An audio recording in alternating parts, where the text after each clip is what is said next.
Aperçu sur l'empire Lunda et son histoire, au cours des siècles passés.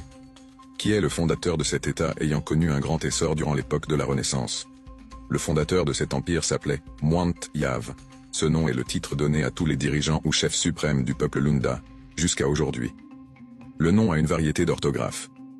Mwant Yamvu, Mwant Yav, Mwata Jamvo, Mwata Yamfwa. À son commencement, l'État Lunda, appelé aussi Round ou Lunde, était une confédération dirigée par un chef. L'État s'étendait sur une partie du territoire de l'actuelle République démocratique du Congo, tandis que le royaume Luba s'étendait de la rivière Kasai jusqu'au abord du lac Tanganyika. Ce règne débuta suite à la migration vers le sud de Ilunga Chibinda, frère du roi Kalala Ilunga. Chibinda se maria avec la reine de l'ethnie Lueji, Roej à Nkonde, dont le père était chef de la confédération Lunda. L'arrivée de l'étranger à la cour Lunda créa un grand schisme car Lueji, désigné par son père pour lui succéder au lieu de ses frères, offrit le Rukaan, bracelet de cuivre insigne royal, des Lunda, aux chasseurs, Chibinda.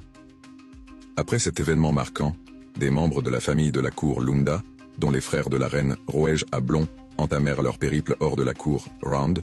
On raconte qu'ils devinrent à leur tour ancêtres d'autres peuples, faisant partie de l'empire Lunda. De l'union entre Chibinda et Lueji ne naquit aucun enfant, en raison de la stérilité de la reine. La reine lui accorda une seconde épouse, et le choix fut porté sur une proche parente de Lueji, appelée Lukongesha aussi appelée Rukonkish, qui donna naissance à Yav à Chibinda, Yav, fils de Chibinda, qui devint après son intronisation Mwata Yav, ce qui veut dire vénérable Yav. Il structura et étendit le royaume Lunda, et nomma gouverneurs appelés les Aïlol, certains chefs de la diaspora emmenés par les parents transfuges de Lueji, tout en les rappelant à l'intangibilité du pouvoir central de Musumba, la capitale. À partir de ce moment l'empire s'étendit, du sud de la République démocratique du Congo, aux provinces septentrionales de l'Angola et de la Zambie. Ces dignitaires portent le Chibangoul, ou Yibangoul, couvre-chef en forme d'auréole pour certains et à 3 cornes pour les autres.